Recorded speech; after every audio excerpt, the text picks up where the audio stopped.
Welcome back to NKS Academy. चलिए guys, आज से हम लोग स्टार्ट कर रहे हैं कूलम्ब्स लॉ। गाइज, अभी तक आप लोगों ने चार्ज के बारे में तो कंसेप्ट ले ही लिया है। चार्ज क्या होती है, किसी बॉडी को हम चार्ज कैसे करते हैं, दो चार्जेस के बीच फोर्स ऑफ अट्रैक्शन या फोर्स ऑफ रिपल्सन कैसे होल्ड होता है, इन सब चीज़ों के बारे में मैंने आपको छोटी छोटी कंसेप्ट बता रखा था।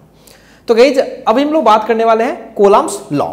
कि ये इलेक्ट्रोस्टैटिक्स का बहुत ही इंपॉर्टेंट लॉ है, जिससे हमें ये पता पड़ता है कि जो दो चार्जेस एक दूसरे को अट्रैक्ट या रिपेल कर रही थी, कितनी फोर्स से अट्रैक्ट और रिपेल करती है। अभी तक हमने केवल ये जाना है कि सेम चार्जेस एक दूसरे को रिपेल करती हैं, अपोजिट चार्जेस एक दूसरे को अट्रैक्ट करती हैं। ठीक है, पॉजिटिव चार्ज और किसी न्यूट्रल बॉडी या निगेटिव चार्ज किसी न्यूट्रल बॉडी के बीच अट्रैक्शन होता है। इन्हीं सब छोटी छोटी चीजों को हमने समझा है। लेकिन कहीं अभी तक हम लोगों ने ये नहीं समझा है कि दो पॉजिटिव चार्ज के बीच या दो नेगेटिव चार्ज के बीच या फिर एक पॉजिटिव और नेगेटिव के बीच कितनी फोर्स ऑफ अट्रैक्शन या फोर्स ऑफ रिपल्सन लगती है। इसे हमने अभी तक नहीं सीखा है और इसको बताने का काम करते हैं कूलम्ब्स। ठीक है, तो कूलम्ब्स लॉ में इस चीज को हम समझते हैं। तो कहीं स्टार्टिंग से ही इसमें कुछ लिमिटेशंस है जिसको हमें समझना चाहिए। जिन दो चार्जेस के बीच फोर्स के बारे में अपन बात कर रहे हैं, वो दोनों पॉइंट चार्ज होनी चाहिए। क्या होनी चाहिए? Point charge. मतलब वो स्पेस ज्यादा कवर नहीं करनी चाहिए, जस्ट एक पॉइंट जैसा होना चाहिए। तो उन्हीं के बारे में फोर्स ऑफ अट्रैक्शन या फोर्स ऑफ रिपल्सन या यूं कहें इलेक्ट्रोस्टैटिक फोर्स के बारे में चर्चा होती है। तो बोला यह गया है, इसके बारे में थोड़ा सा लिखेंगे। The electrostatic force between two charges, to point charges कर लेते हैं, इज डायरेक्टली प्रोपोर्शनल, शॉर्ट में मैं लिखता हूं directly proportional to the product of magnitude of two charges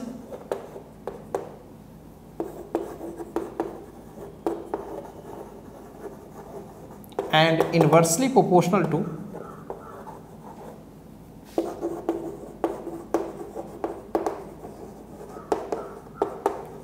to the square of the distance between two charges। बहुत ही simple बात बोली गई है, थोड़ी लैंग्वेज है। The electrostatic force between two charges is directly proportional to the product of magnitude of two charges, right, and inversely proportional to the square of the distance between two charges. This is important, square of the distance. तो guys ऐसा है कि आपके पास एक Q1 positive charge है, Q2 कोई negative हो जाए पॉजिटिव हो जाए वो अलग इशू है। इसके बीच की डिस्टेंस मान लीजिए R है। तो बोला यह गया है कि जो फोर्स ऑफ अट्रैक्शन या रिपल्सन है, यू कहें इलेक्ट्रोस्टैटिक फोर्स है, वो directly proportional to Q1 Q2। मतलब निगेटिव है या पॉजिटिव है उससे मतलब नहीं रखना है, केवल उसके मैग्नीट्यूड का मल्टीप्लीकेशन होगा यहाँ। And inversely proportional to square of the distance. जैसे ही दोनों को कंबाइन करेंगे गाइस, तो दोनों को एक साथ लेने पर क्या होगा? Combining F is proportional to Q1 Q2 by R square. इसी तरह से हम लोग फिजिक्स में आगे बढ़ते हैं गाइस, अलग अलग रूल्स को कंबाइन करने का काम इस तरह से करते हैं। तो हमने कंबाइन कर लिया, दोनों चीजें साथ में दिख रही है कि Q1 Q2 के डायरेक्टली दिख रहा है और R स्क्वायर के इनवर्सली दिख रहा है। चलिए ठीक है। तो जब भी डायरेक्टली प्रोपोर्शनल से इक्वालिटी में आते हैं तो हमें कोई ना कोई प्रोपोर्शनलिटी कांस्टेंट देना पड़ता है। तो गाइस यहां भी प्रोपोर्शनलिटी कांस्टेंट देना पड़ता है। इसको हम लोग आगे बढ़ाएंगे तो इक्वालिटी में लाएंगे। तो इक्वालिटी में लाते हैं तो एक कोई ना कोई कांस्टेंट देना पड़ता है यहाँ पे, ये तो आपको पता ही होगा, Q1 Q2 by R square. और यहाँ जो कांस्टेंट होती है ना गाइस, उसे हम लोग बोलते हैं 1/4 पाई एप्सिलॉन। एप्सिलॉन क्या होता है वो मैं आपको बता रहा हूं अभी। इतना तो आपको पता है ना गाइस कि जब भी प्रोपोर्शनल से हम लोग इक्वलिटी में आते हैं तो कोई ना कोई कांस्टेंट देना पड़ता है और उस कांस्टेंट को बोलते हैं प्रोपोर्शनलिटी कांस्टेंट। ठीक है, और प्रोपोर्शनलिटी कांस्टेंट हर जगह पर अलग अलग होती है। ये कांस्टेंट का डिटर्मिनेशन कैसे किया जाता है ये हमें आगे की फिजिक्स में पढ़नी है, अपन को बस यूज कर लेना है। तो यहाँ जो एप्सिलॉन दिख रहा है ना, इसको ऐसे पढ़ते हैं, ये स्पेलिंग है एप्सिलॉन का। ठीक है, तो 1/4 pi epsilon Q1 Q2 by R square ये रहा, जहां एप्सिलॉन को बोलते हैं absolute permittivity. Absolute permittivity but इसका गाइस ज़्यादा यूज़ नहीं होता है, ठीक है। ये एब्सोल्यूट परमिटिविटी अलग दो चीज़ों से बना होता है, उसको समझते हैं। जो एब्सोल्यूट परमिटिविटी होती है वो दो अलग अलग कॉन्स्टेंट्स के मल्टीप्लिकेशन होती है। एक को बोलते हैं एप्सिलॉन नॉट और एक को बोलते हैं एप्सिलॉन आर। इसको बोलते हैं हम लोग परमिटिविटी ऑफ फ्री स्पेस, ठीक है, कुछ भी नहीं है। और एप्सिलॉन आर को बोलते हैं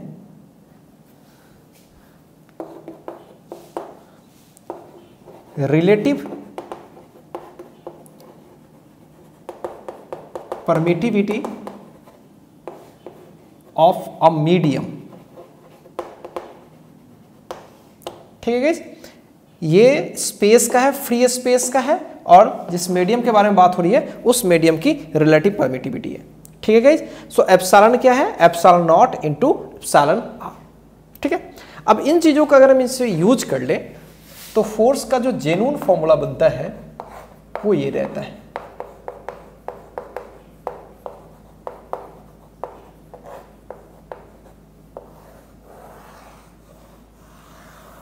क्लियर है गाइस?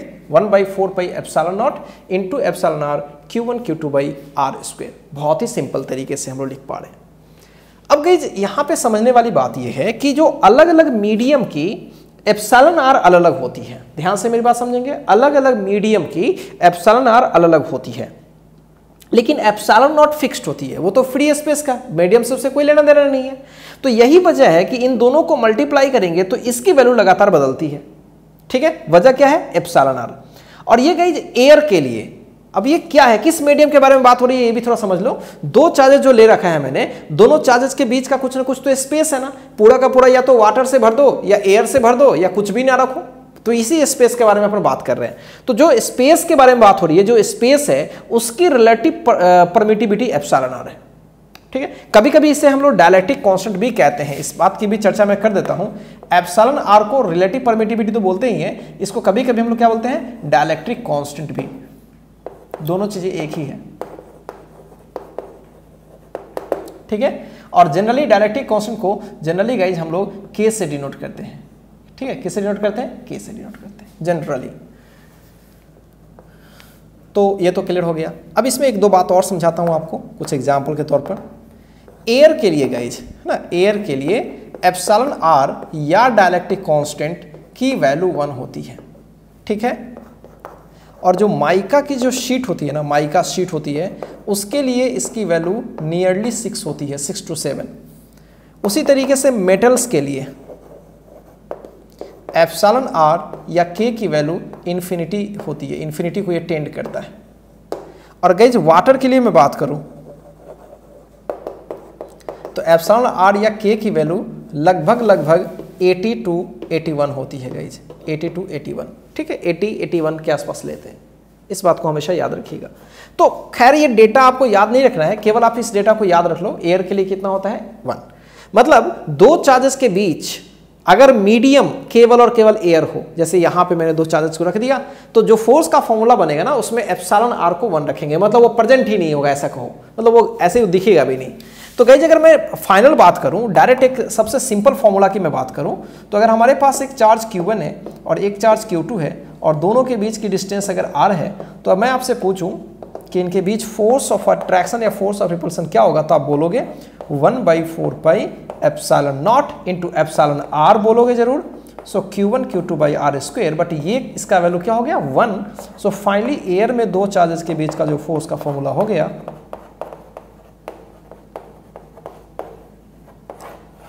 जो लगभग 99% जगहों पर बस यही यूज आता रहेगा, ठीक है। मीडियम तो खास दे करके वो सवाल करेंगे, लेकिन 99% केसेस में बार बार आपको यही फॉर्मूला यूज होगा, ठीक है। अब गाइस कोई मीडियम एयर ना होकर के कोई डायलेक्ट्रिक मीडियम आ गया, तो क्या करोगे? बहुत ही सीधा है। अगर कोई डायलेक्ट्रिक मीडियम आ गया तो एप्सिलॉन आर के बगल में के से मल्टीप्लाई कर लेंगे या एप्सिलॉन आर से मल्टीप्लाई कर लेंगे, उसकी जो वैल्यू होगी उससे डिवाइड कर लेंगे, कुछ भी खास नहीं है। तो पूरी डिस्कशन में गाइस आपने क्या सीखा, एक बार जल्दी से रिकैप करते हैं। कूलम्स लॉ दो पॉइंट चार्जेस के बीच, ध्यान रहे, दो पॉइंट चार्जेस के बीच फोर्स ऑफ अट्रैक्शन या फोर्स ऑफ रिपल्सन निकालने का एक रूल है, लॉ है। और वो लॉ कुछ इस तरह से कहता है कि दो चार्जेस के बीच फोर्स ऑफ अट्रैक्शन या फोर्स ऑफ रिपल्सन, या यूं एक ही भाषा में बात करें तो इलेक्ट्रोस्टैटिक फोर्स दो चार्जेस के बीच डायरेक्टली प्रोपोर्शनल होगा दोनों के चार्ज के मैग्नीट्यूड के प्रोडक्ट के, है ना, दोनों के चार्ज के मैग्नीट्यूड के प्रोडक्ट के। मतलब Q1 का वैल्यू लिखना है, Q2 का वैल्यू निगेटिव रहेगा तो निगेटिव यूज नहीं करना है, पॉजिटिव ही यूज करना है, मैग्नीट्यूड।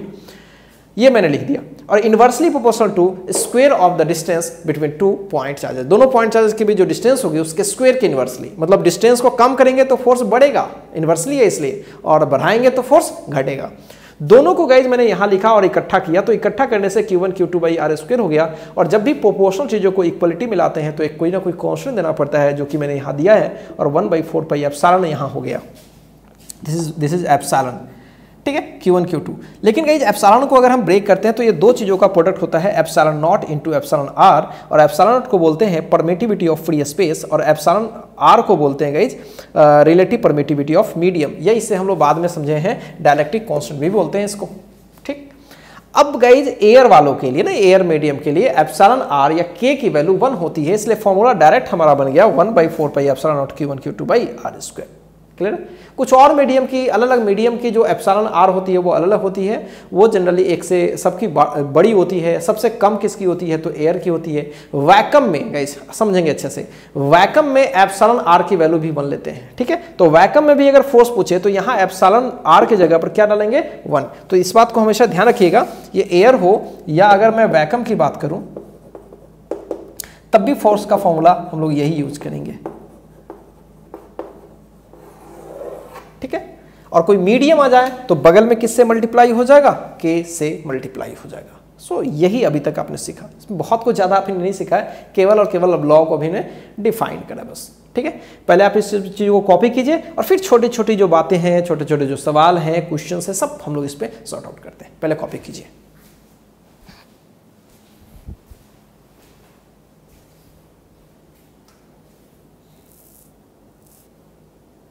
चलिए गाइस आगे बढ़ते हैं। तो अभी हम लोगों ने क्या देखा है कि दो चार्जेस के बीच जो फोर्स ऑफ अट्रैक्शन या फोर्स ऑफ रिपल्सन होती है, ठीक है, अगर ये प्लस Q चार्ज है, अगर ये भी प्लस Q2 चार्ज है, तो फोर्स ऑफ रिपल्सन होगा कुछ इस तरीके से होगा, थोड़ा आप इंडिकेट करना चाहेंगे।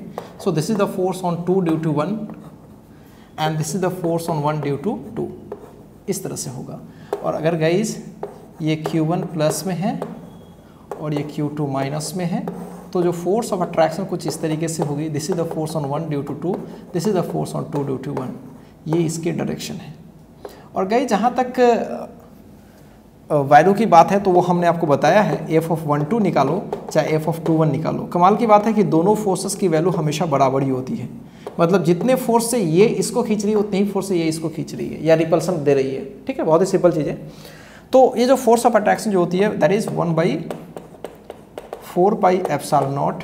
सो Q1 Q2 निगेटिव है पॉजिटिव है मैटर ही नहीं करता, दोनों के मैग्नीट्यूड को हमने लिखा है डिवाइडेड बाई आर स्क्वायर, ये हमने पता कर लिया। ये इलेक्ट्रिकल फोर्स लग रही है दो चार्जेस के बीच। अब गाइस थोड़ा सा इसके डीप में चलते हैं, अंदर में ही चलते हैं अभी, फिर बाहर में आ जाएंगे। अभी जो यहाँ पे कॉन्स्टेंट्स देखा है दिस एप्सिलॉन नॉट, ठीक है, एयर है तभी ये फोर्स लगा रहे हैं, फॉर्मूला लिखा रहा है। तो ये एप्सिलॉन नॉट क्या है वो तो आपको पता रखा है, बट इसकी वैल्यू क्या होती है वो समझते हैं। तो गाइस एप्सिलॉन नॉट की जो वैल्यू होती है वो याद रखने लायक है 8.85 इंटू 10 की पावर -12। अब क्या यूनिट होती है अपन इसके बारे में थोड़ा सा चर्चा करते हैं। देखिए ध्यान से, एप्सिलॉन नॉट गाइस ऊपर ले जाते हैं तो F नीचे आ जाएगी, बस यूनिट करने के लिए फिजिकल क्वांटिटी में रिलेशन बनाना बड़ा जरूरी है। सो एप्सिलॉन नॉट को यहाँ पे लाया तो फोर्स को यहाँ पे ले जाना पड़ेगा। 4 पाई तो कांस्टेंट है, नीचे फोर्स दिख रहा है, तो गाइस आप ध्यान से देखो, नीचे फोर्स आ गया, फोर्स का मतलब न्यूटन और आर स्क्वायर का मतलब मीटर स्क्वायर, समझना अच्छे से गाइस। यहीं से मैं एप्सिलॉन नॉट यहाँ ले गया और फोर्स को यहाँ लाया और जल्दी से सोच रहे हैं, ऊपर चार्ज यानी कूलम का स्क्वायर, तो ये गाइस इसका यूनिट हो गया, दिख रहा है ना बड़ी आसानी से। एप्सिलॉन नॉट का यूनिट हो गया c स्क्वायर यानी coulomb square divided by newton into metre square. So that's very easy, इसकी वैल्यू आ गई। अगर गाइस आप 1/4 पाई एप्सिलॉन नॉट का वैल्यू कैलकुलेट करोगे, ये तो कैलकुलेशन करने का सब्जेक्ट है, वो तो आप खुद निकाल लोगे 4 पाई एप्सिलॉन नॉट, इसकी वैल्यू अगर आप कैलकुलेट करोगे तो नियरली आएगा 8.99 के आसपास आता है। और क्या आता है मैं आपको बताता हूँ, 8.9 को लगभग 9 लिख लेते हैं, सो 9 इंटू 10 की पावर 9 मिलेगा। और चूंकि 1/4 पाई एप्सिलॉन नॉट है तो ये उलट हो गया ना, तो इसका यूनिट ऊपर चला जाएगा, न्यूटन ऊपर चला जाएगा, मीटर स्क्वायर ऊपर और नीचे हो जाएगा कूलम स्क्वायर। ठीक है, ये आ जाएगा। तो गाइस बड़ी कमाल की चीज़ है कि हमारे पास जो फॉर्मूला बना है, इतना बड़ा क्वांटिटी बना है, इसका वैल्यू हम लोग डायरेक्ट याद रख सकते हैं, and that is 1/4 pi epsilon not. Clear है गाइस?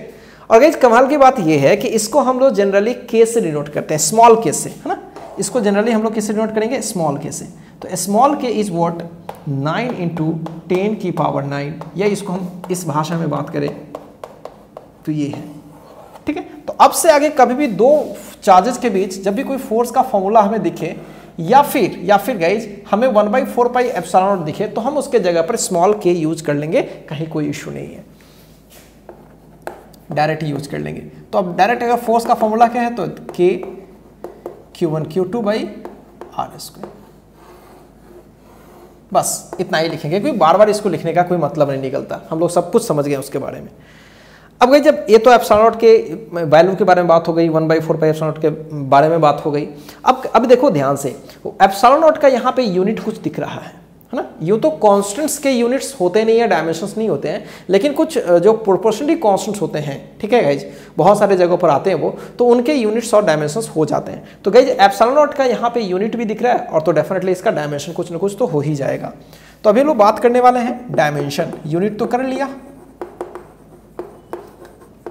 ये छोटे छोटे सवाल है, पहले इसको हम लोग सॉर्ट आउट करके फिर आगे बढ़ेंगे।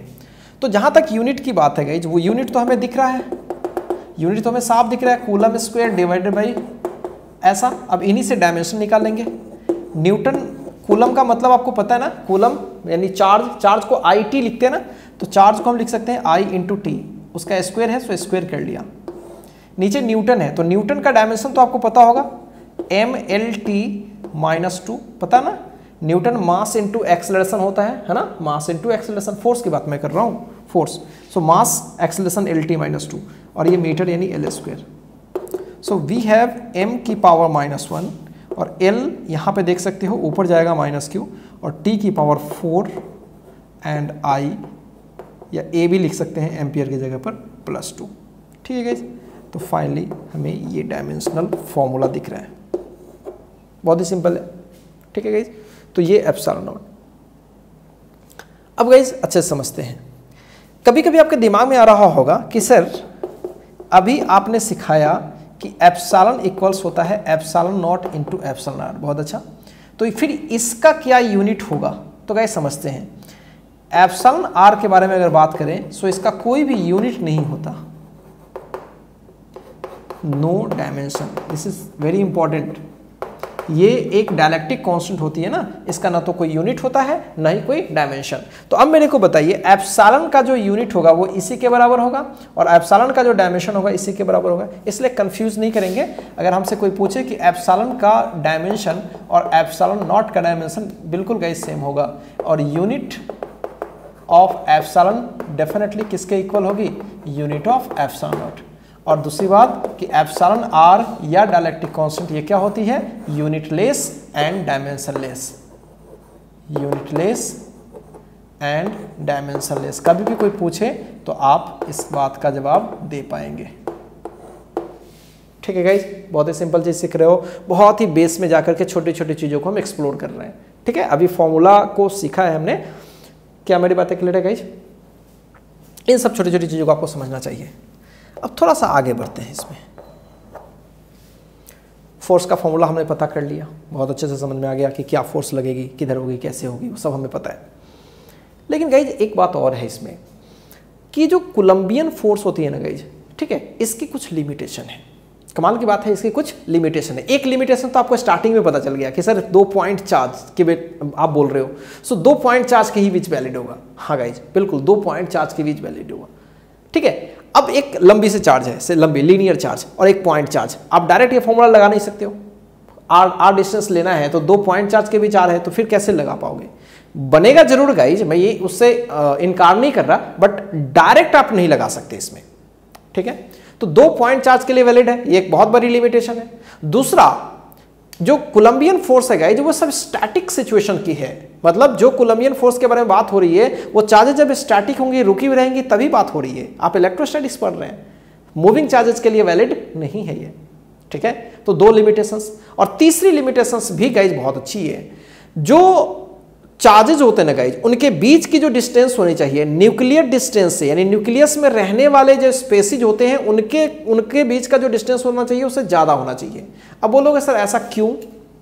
ऐसा इसलिए क्योंकि न्यूक्लियर रेंज में न्यूक्लियर फोर्स के बारे में बात हुई है, वहां पे इलेक्ट्रोस्टैटिक फोर्सेस नेग्लेक्ट करी गई है, सोचा ही नहीं गया है, ठीक है। वरना अगर उस डिस्टेंस पर अगर मैं इलेक्ट्रोस्टैटिक फोर्सेस के बारे में कल्पना करूंगा गाइज, तो बहुत सारे जगहों पर हमें उसको एक्सेप्ट करना पड़ेगा, जो कि थोड़ा सा मुश्किल होगा एक्सेप्ट करना, ठीक है। तो इसलिए बोला जाता है कि जो न्यूक्लियर जो रेंज है, न्यूक्लियस की जो साइज है, उस साइज से थोड़ा बड़े डिस्टेंस पे ही हम इलेक्ट्रोस्टैटिक फोर्स को वैलिड करा पाते हैं। So we have three main limitations. Number one, it is valid for only point charges. Number two, it is valid for only static charges. And number three, it is valid for all the distances greater than nuclear distance, that is 10 की power minus 15 metre, 1 Fermi बोलते हैं, उससे बड़े distance के लिए valid है, ठीक है। उससे कम डिस्टेंस के लिए हम लोग नहीं लगा पाते, वजह वहां आपको बताया मैंने कि वहां पे न्यूक्लियर फोर्सेस लगती है, and that is strongest force in the nature. दुनिया में सबसे तगड़ी फोर्स होती है न्यूक्लियर फोर्स, ठीक है। चलिए आगे बढ़ते। So what is the limitation of Coulomb's law?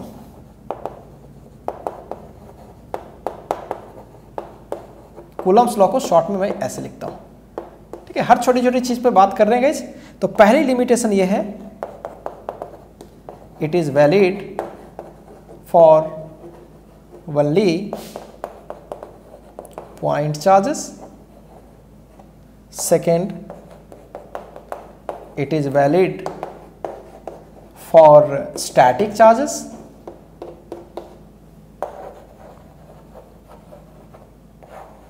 And last, it is valid for those distances which is greater than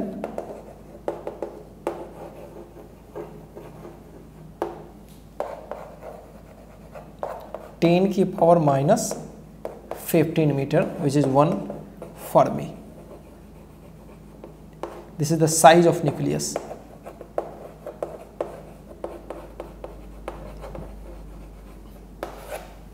ठीक है, बहुत ही सिंपल चीज है।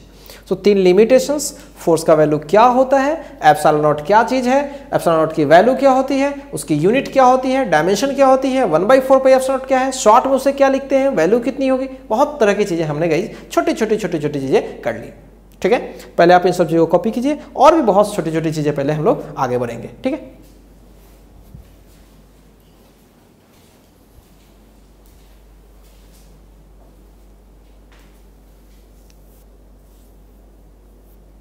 आइए गाइज कुछ और छोटी छोटी चीजें देखते हैं। अभी जैसा कि आपने देखा है कि फोर्स का जो फॉर्मूला है गाइज 1/4 पाई, एयर की मैं बात करता हूं केवल, ये रहा, और शॉर्टकट हमने लिखा है इसे K Q1 Q2/r²। अब यहां से ना गाइज एक ग्राफ बनता है, इसमें फोर्स और पोजीशन के बीच प्लॉट आपसे पूछा जाता है ना। तो चलिए मैं आपको ग्राफ करके बताता हूं। अगर मैं y एक्सिस पे फोर्स को रख लूं और x एक्सिस पे सेपरेशन रख लूं चार्जेस के बीच, तो फोर्स कैसे वेरी करेगी सोचो। अगर गाइज r के जगह पर मैं 0 रख दूं तो समथिंग अपॉन 0 इन्फिनिटी, मतलब समझ रहे हो बहुत दूर टेंड करेगा। और ऐसे भी गाइज सोचो कि Q1 Q2 और K सब तो कांस्टेंट है, तो कहीं ना कहीं this is directly inversely proportional to r², और इनवर्सली प्रोपोर्शनल टू r² का ग्राफ क्या होता है, जस्ट डिक्रीजिंग, कुछ इस तरीके से, थोड़ा तेजी से घटती हुई होगी, मतलब ऐसे नहीं, थोड़ा सा तेजी से घटते हुए, लेकिन इसी तरीके से होगी। तो जब भी आपसे कोई बोले कि F और R के बीच का ग्राफ कैसा होता है, तो आप इस तरह से खींच लेना। क्या मेरी बातें गेट करो, इस तरह से inversely proportional to R। So this is very easy, इस तरह से आपसे पूछा जा सकता है। अब चलिए गाइस, ग्राफ भी हम लोग कर लिए, छोटी छोटी बातें भी कर लिया। अब कुछ और बात छोटा छोटा समझते हैं जो कि बहुत ही इंपॉर्टेंट है। तो आइए उसको पहले समझने की कोशिश करते हैं, फिर उसके बाद हम लोग गाइस न्यूमेरिकल पे बात करेंगे।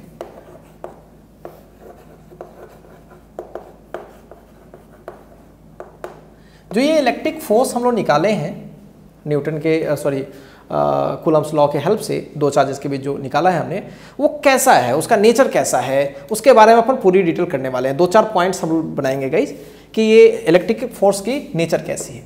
तो पहली बात गाइज, ये बहुत इंपॉर्टेंट पॉइंट होता है कि दो चार्जेस के बीच जो फोर्स लगती है वो कंजर्वेटिव नेचर की होती है। कंजर्वेटिव फोर्सेस आपने पढ़े होंगे 11th में। कंजर्वेटिव फोर्स वो होता है जिसके अंडर में अगर कोई वर्क करा जाए, है ना, कोई वर्क हो, तो वो केवल इनिशियल और फाइनल पॉइंट पर डिपेंड करती है।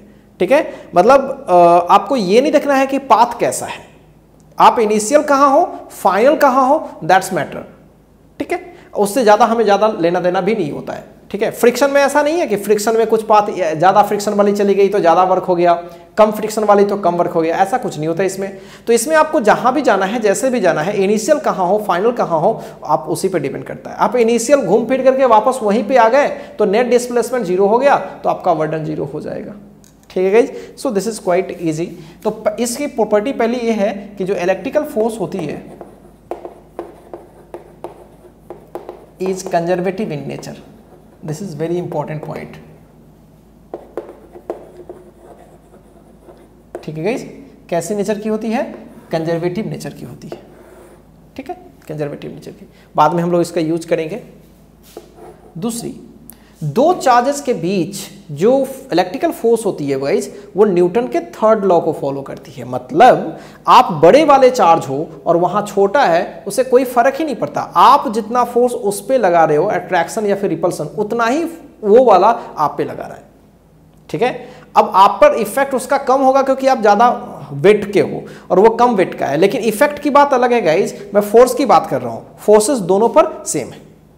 ठीक है, अब इसको ऐसे समझ सकते हो, एक छोटा सा साइकिल है और एक ट्रक है। ठीक है, तो साइकिल ने ट्रक पर जितने से धक्का दिया, अगर उतना ही धक्का ट्रक ने साइकिल पर दिया तो इफेक्ट तो फर्क पड़ जाएगा ना, साइकिल तो दूर दूर भाग जाएगा। लेकिन साइकिल वाले ने अगर ट्रक को धक्का मारा तो ट्रक हिलेगा भी नहीं। बात वही हो रही है, बहुत मोटे तगड़े आदमी को अगर आप थोड़ा सा फोर्स लगाते हो, ठीक है, उससे उस पर तो कोई फर्क नहीं पड़ता, लेकिन उतनी ही फोर्स अगर उसने आप पे लगा दिया तो आप पर प्रभाव ज्यादा पड़ता है।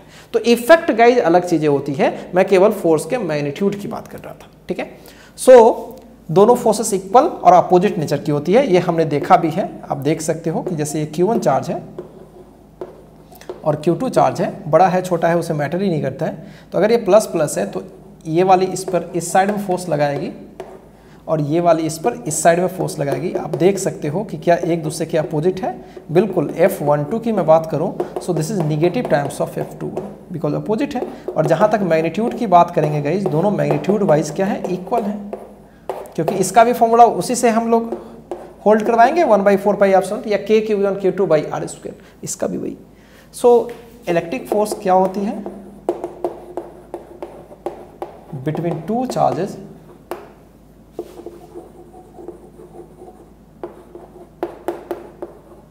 Follows Newton's third law of motion. ठीक है, वो दिख रहा है आपको। नेक्स्ट जो पॉइंट है गाइज, वो भी बहुत इंपॉर्टेंट है गाइज। इसको ऐसे समझते हैं, दो चार्जेस के बीच जो फोर्स ऑफ अट्रैक्शन या रिपल्सन लग रहा था, समझेंगे अच्छे से, अगर कोई तीसरी चार्ज आ गई तो उससे इन दोनों के बीच फोर्स ऑफ अट्रैक्शन और रिपल्सन में ना कमी हुई है ना इंक्रीमेंट। क्या मेरी बात है समझ में, ना डिक्रीमेंट हुई है और ना इंक्रीमेंट हुई है। हाँ, ये बात अलग है कि इस पर एक और एक्स्ट्रा फोर्स लग रहा है ड्यू टू दिस, इस पर एक्स्ट्रा फोर्स लग रहा है ड्यू टू दिस, वो अलग बात है। लेकिन मैं इन दोनों की बात थोड़ी ना बोल रहा हूं, मैं केवल बोल रहा हूं इन दोनों के बीच जो म्यूचुअल फोर्स लग रही थी उसमें कोई भी परिवर्तन नहीं होगी, चाहे बीच में 10,000 चार्जेस क्यों ना आ जाए। ठीक है, तो यही बोला गया है, the force between two charges is independent of presence of any other charges between them. उनके बीच कोई भी चार्ज प्रेजेंट हो उससे कोई फर्क नहीं पड़ता। ठीक है, आप कंफ्यूज नहीं होंगे। कभी कभी आपको इसमें चार्जेस की जगह पर मीडियम दे देता है, तो वहां पे समझदारी थोड़ी दिखानी पड़ेगी। क्या दो चार्जेस के बीच फोर्स के मीडियम पर डिपेंड करती है कि नहीं गाइस, सोचो तो जरा। बिल्कुल डिपेंड करती है। एयर रहेगा तो फोर्स अलग होगी, वाटर रहेगा तो फोर्स अलग होगी, है ना। और ऑब्वियसली माइका का शीट अगर दोनों के बीच डाल दे तो फोर्स अलग होगी, क्योंकि सबका के क्या हो रहा है गाइस, बदल रहा है। ठीक है, मेरी बात समझ रहे हो आप। तो गाइज दोनों बातों में फर्क है। मैंने एक बार बोला है कि मीडियम पर डिपेंड करती है और एक बार बोला है कि अदर चार्जेस के प्रेजेंस से कोई लेना देना नहीं है। किसके बीच? बस इनके बीच, इनके म्यूचुअल फोर्स की बात मैं कर रहा हूं। ठीक है, सो 2 पॉइंट्स में लिखूंगा अभी। Electric force between two charges is independent of presence of any other charges between them। ठीक है, मतलब अगर ये चार्ज पहले Q1 था, Q2 था और इनके बीच जो फोर्स ऑफ अट्रैक्शन लग रहा था, मान लीजिए वो F1 है। ठीक है, और बहुत सारे चार्जेस आ गए और ये Q1 है, Q2 है, डिस्टेंस वही है गाइज। ये बहुत सारे चार्जेस मैं ले लेता हूँ, Q3 है, Q4 है, Q5 है, Q6 है, Q7 है। लेकिन अभी मान लीजिए इनके बीच फोर्स ऑफ अट्रैक्शन मान लीजिए कि F2 लग रहा है। So this F1 this F2 दोनों क्या होंगी? इक्वल होगी। म्यूचुअल की बात हो रही है, ये बात है। ठीक है गाइज, एंड लास्ट ये है guys, the force between two charges, electric force, of course electric force की बात हो रही है, depends upon the medium between two charges। ठीक है, तो ये कुछ प्रॉपर्टीज है इलेक्ट्रिक फोर्स की। ठीक है, जिसको आपको दिमाग में रखना चाहिए। बहुत कॉमन प्रॉपर्टीज है जो बार बार यूज में आता है। ठीक है गाइस, तो चलिए इसको पहले कॉपी कीजिए जल्दी से।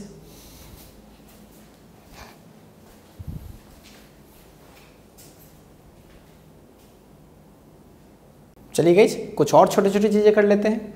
अभी सबसे पहले तो हम लोग कुछ एग्जाम्पल्स लगाएंगे, क्योंकि छोटी छोटी थ्योरेटिकल पॉइंट्स हमने कवर कर ली है। अब जो 2 चार्जेस के बीच जो फोर्स लगता है उस पर 1-2 एक्सरसाइज करेंगे गाइस। जैसे मान लीजिए कि आपसे एक चार्ज ले लिया गया 4 नैनो कूलम और दूसरा चार्ज ले लिया गया 3 कूलम और इनके बीच का डिस्टेंस ले लिया गया 2 मीटर।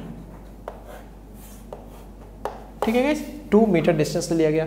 अब आपसे बोला गया कि दोनों के बीच फोर्स का फॉर्मूला क्या होगा, कितना फोर्स लगेगा, अट्रैक्टिव होगा, रिपल्सिव होगा, कितनी होगी। तो आपसे पूछा गया है फाइंड फोर्स बिटवीन 2 चार्जेस। बहुत ही आसान है गाइस, इसमें कुछ है ही नहीं। तो दोनों पर F12 पर लगाए या 21 लगाए, दोनों की वैल्यू तो सेम ही होगी और अट्रैक्टिव होगी, क्योंकि एक निगेटिव है और एक पॉजिटिव है गाइस। ठीक है, तो कैसे निकालोगे? K Q1 Q2 by R²।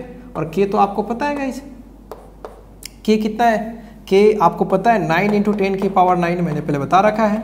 और Q1 4 नैनो का मतलब होता है 10⁻⁹ और दिस इज -3। लेकिन गाइस 3 ही लिखेंगे, क्यों? क्योंकि इस कोलम्बियन फोर्स के फॉर्मूला में चार्जेस को मैग्नीट्यूड में डालते हैं। ठीक है, निगेटिव पॉजिटिव होने से हमें यह पता पड़ेगा कि अट्रैक्शन होगा कि रिपल्सन होगा, बस इतनी सी बात है। लेकिन वैल्यूज निकालने में माइनस यूज नहीं करते हैं।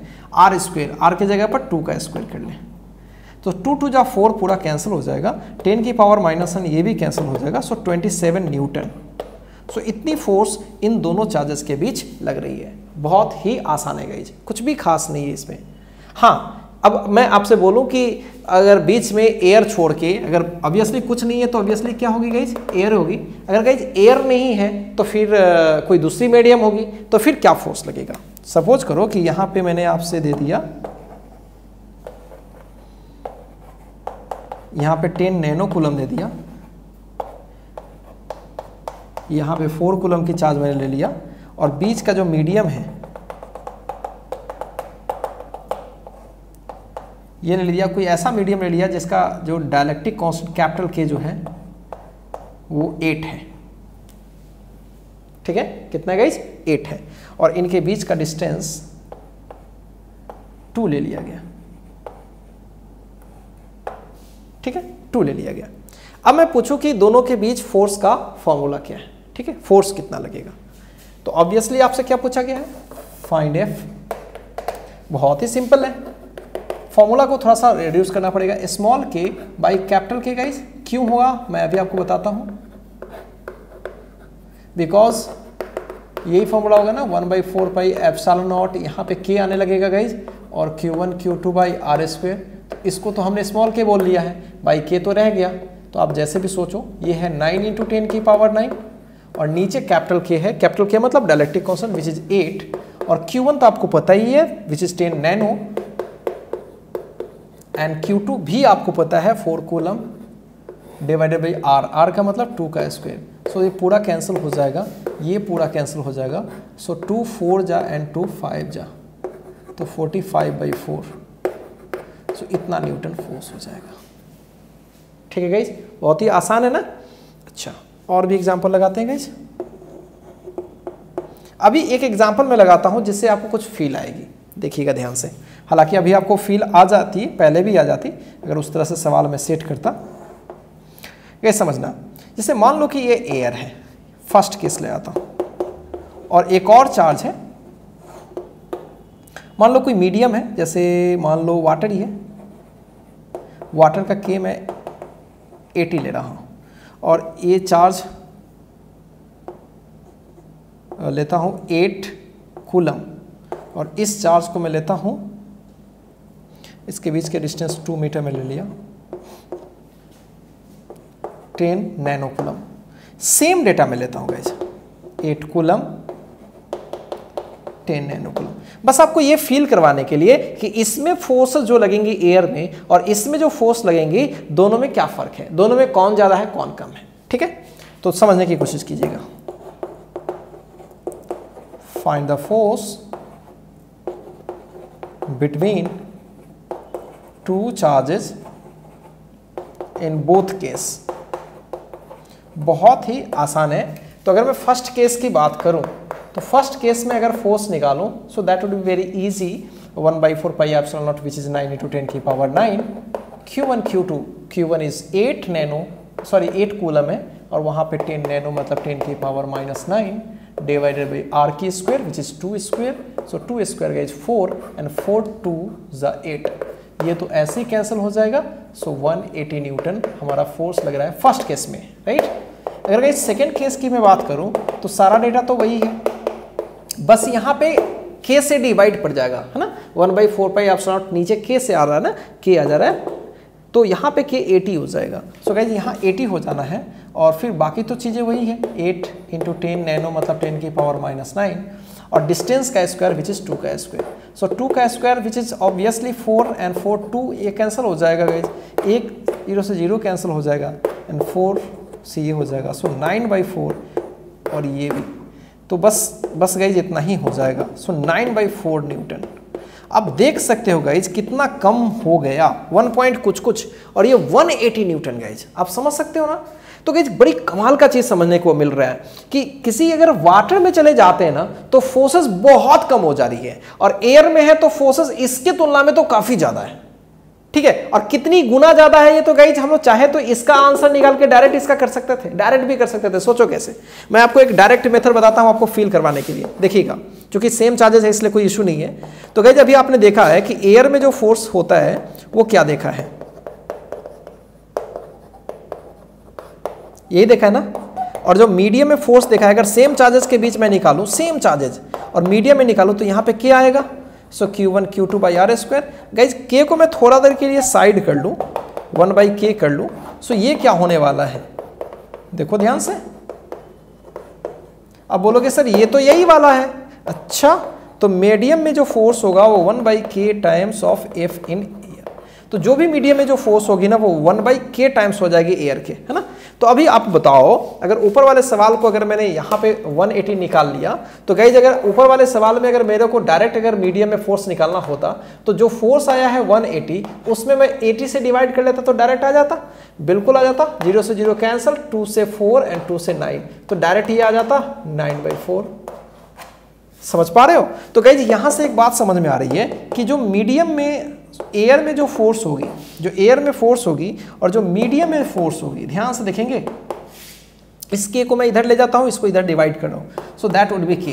तो गाइस इससे डायलेक्ट्रिक कांस्टेंट को समझने में मदद मिल रही है। समझने में ये मदद मिल रही है कि दो चार्जेस के बीच जो फोर्स एयर में लगेंगी और दो चार्जेस के बीच फोर्स जो मीडियम में लगेंगी, जिस मीडियम की हम बात कर रहे हैं, उनका जो रेशियो होगा, है ना, वही क्या होगा, के होगा, वही क्या होगा, के। क्या मेरी बातें समझ में आ रही है अच्छे से? कभी कभी आपसे डायलेक्ट्रिक कांस्टेंट का डेफिनेशन भी पूछ लिया जाता है कि डायलेक्ट्रिक कांस्टेंट को डिफाइन कीजिए, तो बहुत ही आसान है गाइज, वो मैं भी डिफाइन भी कर दूंगा, पहले आप इसको कॉपी कीजिए। तो डायलेक्ट्रिक कांस्टेंट का डेफिनेशन होगा the force, it is the ratio of force between two charges in air to the medium, है ना। तो आप इस तरह से आप डिफाइन कर सकते हैं बहुत ही आसानी से। क्या मेरी बातें गेट कर रहे हो गाइज? बहुत ही आसानी से बिल्कुल डिफाइन करेंगे। पहले आप इस चीज को कॉपी कीजिए और गाइज ये जो भी सवाल देख रहे हो ना, बहुत बहुत आसान है, बस put the value get the result, कुछ भी खास नहीं है। आगे धीरे धीरे बढ़ेंगे गाइज तो उसमें अच्छे सवाल हमें मिलेंगे। पहले कॉपी कीजिए इसको।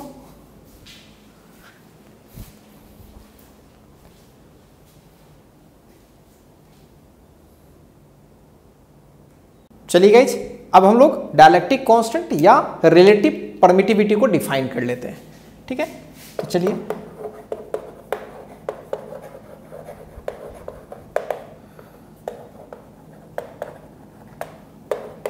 और इसी को हम लोग एप्सिलॉन आर भी बोलते हैं, जिसको हम लोग रिलेटिव परमिटिविटी बोलते हैं।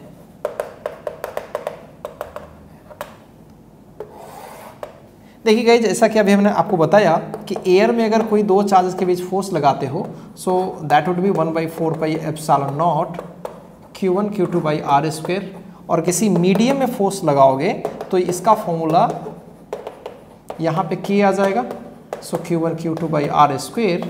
और जैसे ही गाइस हम लोग एयर में फोर्स और मीडियम वाले फोर्स को डिवाइड करेंगे तो हमें K मिल जाएगा। इतना तो हमने देखा है, जस्ट प्रीवियसली देखा है ये चीज़, डिवाइड भी कर लो वही आएगा।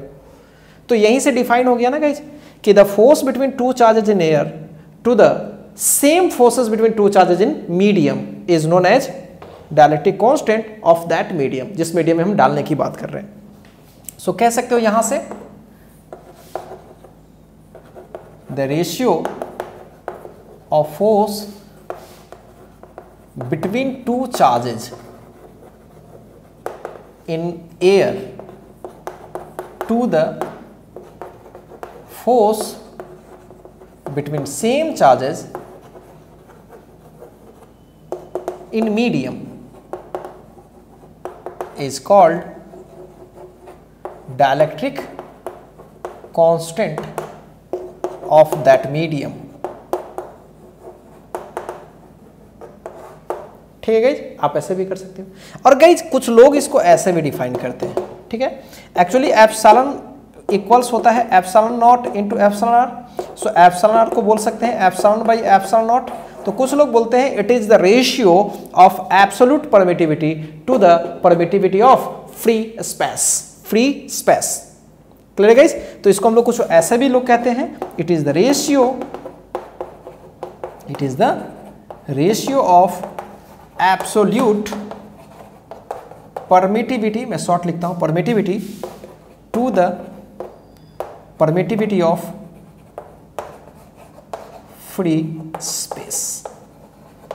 ठीक है गाइज, लेकिन ये ज्यादा बढ़िया है गाइज, इसे आप याद रखेंगे और बहुत ही आसान है गाइज, कुछ नहीं है, बस मैथमेटिकल चीजों को लेकर के हम लोग लैंग्वेज में कन्वर्ट कर रहे हैं। कुछ खास इसमें तो दिख नहीं रहा है आपको, सब कुछ आसान सा दिख रहा है, F of air divided by F. अब यहाँ से एक फॉर्मूला भी जनरेट हो गया, सेम चार्जेज है, सेम डिस्टेंस है, मीडियम केवल बदल दे तो अगर एयर की फोर्स हमें पता है तो मीडियम का निकाल लेंगे, मीडियम का पता है तो एयर का निकाल लेंगे, अगर दोनों पता है और डायलेक्ट्रिक कांस्टेंट पता नहीं है तो डिवाइड कर लेंगे तो डायलेक्ट्रिक कांस्टेंट मालूम हो जाएगा गाइज। बहुत ही सिंपल है।